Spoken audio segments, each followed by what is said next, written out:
All right, yo, what's up, everybody? Good morning. Welcome into A Bettor Morning presented by Rival Fantasy. It's your boy, Corey Parson, the fantasy executive, coming at you on a good old Monday morning as we get ready to recap some of the things that took place in the NFL in Week 5 Sunday.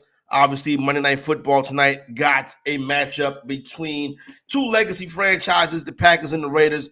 They go at it in Las Vegas tonight. So got a lot of stuff to get into, but only got a short amount of time to do so. A little bit later on, I'll tell you how you can make yourself a better fantasy football manager. But I want to start off with, I guess, where we got to start off with. If you're in here, say good morning back to the fantasy executive. You know what I'm saying? And listen, obviously, coming into this, let's just address the elephant in the room. You know what I'm saying? Dak Prescott was horrible. 3-interception night last night on Sunday Night Football as the Cowboys get their ass kicked 42-10 by the San Francisco 49ers. So everybody thinks that no cap Corey see it, that I got to see it, I got to say it.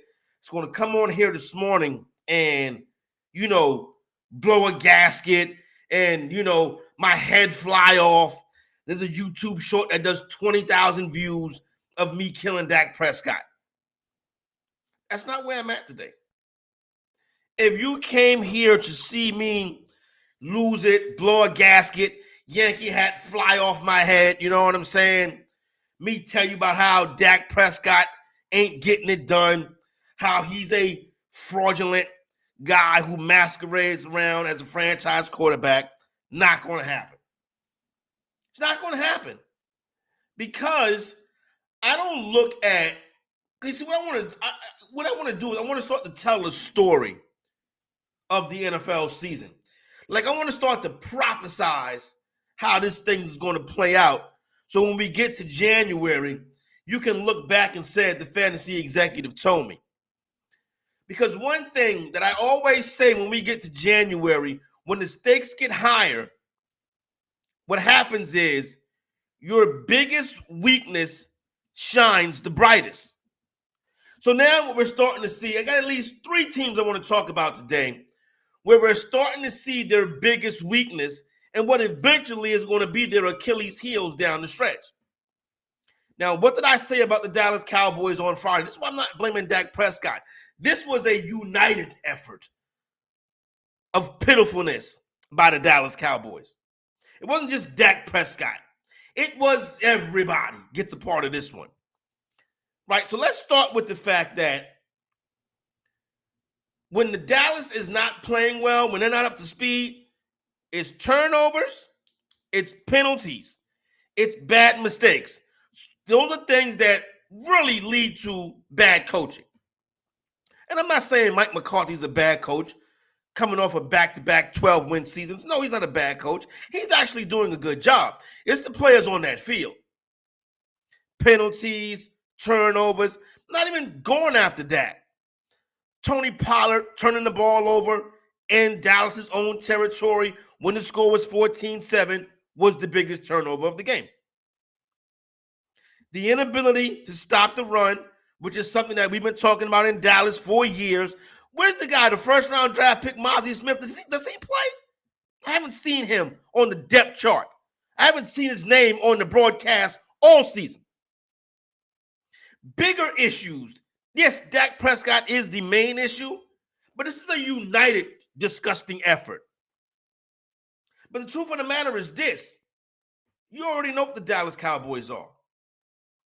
When the stakes are the highest, they're going to turn the football over and they're going to make mental mistakes. Stakes high last night, that's exactly what the Dallas Cowboys did. But this is what I'll tell you on this one right here, though. Let's just say the Dallas Cowboys would have won that game last night, 42-10. My opinion of the team wouldn't have changed. These two teams will meet again in January. Maybe Dallas improves by that point, but when these two teams meet again, because see, Dallas is still going to be a 12-13 win team because the only teams that can do them like this are Philadelphia and San Francisco. So they're still going to be an elite record. Let me say that. Not an elite team, they'll have an elite record. But if it doesn't improve when they face Philadelphia or San Francisco in the playoffs, the result's going to be similar. When the stakes get the highest, those warts will show up. So no, this is not about Dak Prescott. I'm not about to lose my mind, Yankee hat fly off my head, go viral, ranting and raving about Dak Prescott. It's despite the 3 interceptions, it's not on him. It's on what this team is. When the stakes get highest, they don't show up. They'll have another chance. Hopefully they improve. I'm not too optimistic about it. Philadelphia and San Francisco are legit NFC contenders. Remember how I said the NFC has a holy trinity with Dallas, San Francisco, and Philadelphia? No, it's a holy duo. Philadelphia and San Francisco, not Dallas. Dallas is the next tier. And then right after Dallas is the Detroit Lions. Because, yesterday, no cap Corey, fantasy exec, if I see it, I got to say it. I kept these brown eyes on the Detroit Lions. I got a good look at the Detroit Lions yesterday. And you know what? I came across impressed. Big spread, lay it. Dog, lay it. They're a great ATS team. No wonder everybody likes them, because you make money off of them. I really don't see no weakness. Last year, you could point directly to the defense. The defense is legit this year. They stopped the run, they stopped the pass. Aaron Glenn should be the leader in the clubhouse for assistant coach of the year. He's getting it done. Jared Goff, phenomenal. Better NFC quarterback than Dak Prescott, Jared Goff.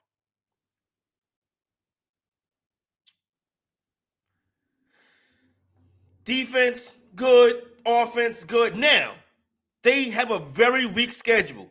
They really don't step up in competition much this season. The Lions can run up a lot of wins this year. The Lions can be the 1 seed in the NFC. That's how many games that they can win this year. Now, going into January, it's going to tell the story of the Detroit Lions. Because what happens when Goff has to go to Philadelphia? What happens when he has to go to Levi Stadium? What happens when he has to go to Big D? Different environment, different ball game. You can do it versus Arizona. You can do it versus Carolina. Hell, you got the Saints coming up on your schedule about a month or so from now. You might be able to go down to that dome in New Orleans and do it too. But in the road, in the postseason, I've seen Jared Goff in these scenarios. So bask in the glory now, Lion fan. Legit, not take anything away. Philadelphia, San Francisco, tier 1. Dallas, tier 2. Detroit, tier 2A. And then the rest of the NFC. I also got a chance yesterday to give a good, strong look at the Baltimore Ravens. Yesterday, the Baltimore Ravens had one of the worst losses. Baltimore had a worse. If you're a Raven fan this morning, you feel worse than Cowboy fan. 10 drop passes, wild turnovers, poor decision makings. You know what Baltimore's Achilles heel is? Baltimore makes a lot of mental mistakes. They drop passes. The receiver slips and falls on the route. They don't cover the right guy. Baltimore can be an elite team, but they don't have elite mindset. They make a lot of mistakes. And what happens? You end up getting beat. So this January is for how good Lamar is, for how good Zay Flowers is, for how great Baltimore can look. When the stakes are going to be highest, the Ravens will make mistakes. They'll drop passes. They'll miss assignments. They'll have stupid turnovers. That's what the Baltimore Ravens are. They're a team that makes mistakes. A lot of mental mistakes, because they should have blew Pittsburgh out yesterday. Pittsburgh really has nothing, to be honest with you. But yet and still, there were the Baltimore Ravens losing to the Pittsburgh Steelers. Shout out to George Pickens, though. He's getting it done. Finally, taking the practice field plays to the regular field. I like what I see from George Pickens. Mike Tomlin, you're a walking Hall of Fame head coach. So I can't tell you what to do, but Jalen Warren needs to be your running back. You're experimenting with, I almost call Najee Harris Ezekiel Elliott because that's who he runs like. But yes, the Baltimore Ravens are a mistake-prone team. And when mistakes, because they're going to run a big record too. They're going to be a 12-13 win team. They're going to look like a favorite in the AFC. But remember this in January. Baltimore makes mental mistakes. They drop passes. They turn the ball over. They miss assignments. Penalties at the wrong time. Tripping and falling all over the place. Slip on the turf. Mistake-prone football team. And it's going to cost them in the end. I'm trying to tell you now these teams could improve. Dallas, Baltimore. But look out for the foolishness on both teams. Now, I tell you who's not going to improve. The New England Patriots. This right here is headed towards a Caleb Williams, Drizzy Drake May style situation. This is headed towards new territory for the New England Patriot organization. Now, this idea or this theory that, you see, all these years, it was Tom Brady. As Deion Sanders would say, that's bull junk. You cannot discredit the man that's almost the most winningest coach in NFL history and Bill Belichick and the role he played in developing and building that dynasty. Not a good team, dynasty. Now the dynasty ain't dynastying. It don't look right. Well, how did this happen? It's not a Bill Belichick thing. Even though he does deserve some of the blame, this ain't even really a Mac Jones thing. Listen, that draft class, the 49ers drafted the wrong quarterback in Trey Lance. The Bears drafted the wrong quarterback in Justin Fields. And the New England Patriots drafted the wrong quarterback in Mac Jones. But it don't stop at Mac Jones. The whole roster is full of trash. Who's the Patriots' best player? Ask yourself that. Who is the New England Patriots' best player? Ramondre Stevenson run a 4.6 40? Is that their best player? Is it Juju Smith-Schuster, who has had one good season in the NFL? Is it Devontae Parker, who's had one good season and been a major disappointment? Is it Kendrick Bourne, who's always everybody in New England is at the bottom of fantasy drafts. You don't even really start New England Patriots on your fantasy teams. The roster is shot because they have been drafting at the bottom of the draft for the last 2 decades. They haven't developed no skill position players. The wide receivers stink. Nobody makes an explosive play. So not only do you have a bad roster, you got a bad quarterback. You can't blame this on Bill Belichick. This is personnel. This is years of drafting number 30, number 31, number 32. You always get the leftovers. They always trade back and get an even lesser skilled talent player. Yes, Brady covered up a lot of it, been able to make it to work, but this team ain't been good now. This team ain't been good for a few years now. There's no elite talent on this team. They need to bottom out and get some elite talent on this team. Playmakers on this team. When your best player, I don't even know who Matthew Judon, a defender, no speed on defense, no speed on offense. You get blown out by the Saints, you're in trouble because their roster's not that great. Who's their best player? Chris Olave? Probably a guy the Patriots could have had. But would they have developed him right? The personnel on this team is terrible. Don't disrespect Bill Belichick. This is what happens when you're a dynasty for 2 decades. Now they're paying the price. There you go. That's it. So a couple teams the fantasy executive want to tell you about what my eyes have seen this weekend. So no, not a big deal in Dallas. Dallas would have won that game. I felt the same way this morning. These teams are meeting in January. and the tail will be told in. Baltimore Raven fans, clean it up. Slipping and falling, dropping passes, stupid penalties. It's going to hurt you in the long run. New England, the roster is trash. The quarterback, the whole 21 draft quarterbacks, throw it out, including Mac Jones. If I see it, I got to say it. I'm just telling you, that's what it is right there with those teams.